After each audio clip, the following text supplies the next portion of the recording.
தின நல்வாழ்த்துக்களை தெரிவித்துக் கொள்கிறேன்.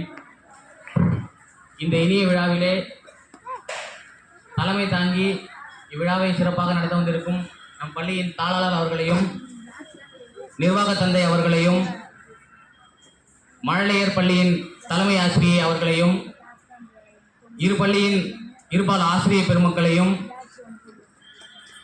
பெற்றோர்களையும், ஆன்றோர்களையும், சான்றோர்களையும், என் அன்பிற்கினிய மாணவ செல்வங்கள் உங்கள் அனைவருக்கும் என்னுடைய கால வணக்கத்தை தெரிவித்துக் கொள்வதோடு மட்டுமல்லாமல் உங்களை இவ்விழாவிற்கு வருக வருக என என் பள்ளியின் சார்பாக வரவேற்று மகிழ்கிறேன்.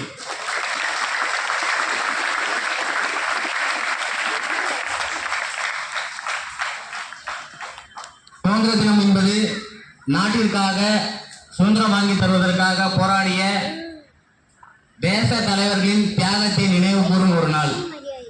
இந்நாளிலே ஒரு துடிப்பான இளைஞர்களை பற்றி நாம் தெரிந்து கொள்ள வேண்டும். அதாவது 1904ஆம் ஆண்டு திருப்பூரிலே ஒரு இளைஞன் பிறக்கிறான். அவன் 14 வயதிலேயே தன்னுடைய சுதந்திர போராட்டத்தை தொடங்குகிறான். அப்பொழுது ஆங்கிலேயர் அவருடைய ஆட்சியின் கொடுமை காலத்தை பற்றி மாணவர்களிடையும் மக்களிடையும் எடுத்து வைக்கும் வேளையில் 1932ஆம் ஆண்டு ஆங்கிலேயர் காவல்துறையின் கையை கட்டவிழ்த்துவிட்டு ஒரு மிகப்பெரிய வன்முறையை செய்ய தூண்டுகிறார்கள். அந்த வன்முறையில் தன்னுடைய நாட்டின் கொடியை தன்னுடைய கையில் ஏந்தி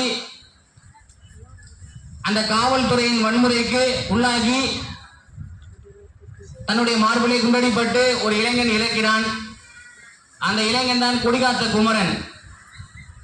கொடிகாத்த குமரன் பார்த்தீங்கன்னா கிட்டத்தட்ட 28 வருஷம் தான் தன்னுடைய என்ன பண்ணாரு, தன்னுடைய இளமை காலத்தில் வாழ்ந்தார். அவ்வளவுதான். அதுக்குள்ளே தன்னுடைய முழு உடலையும் நம் நாட்டிற்காகவும் நம் நாட்டு மக்களுக்காகவும் அவர் செலவழித்தார்.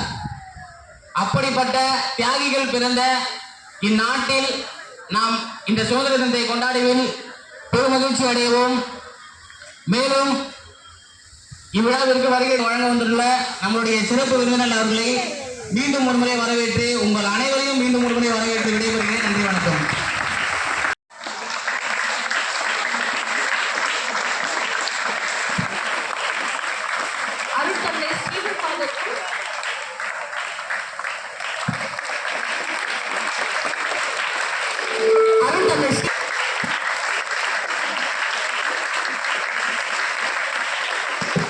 Thank you, sir.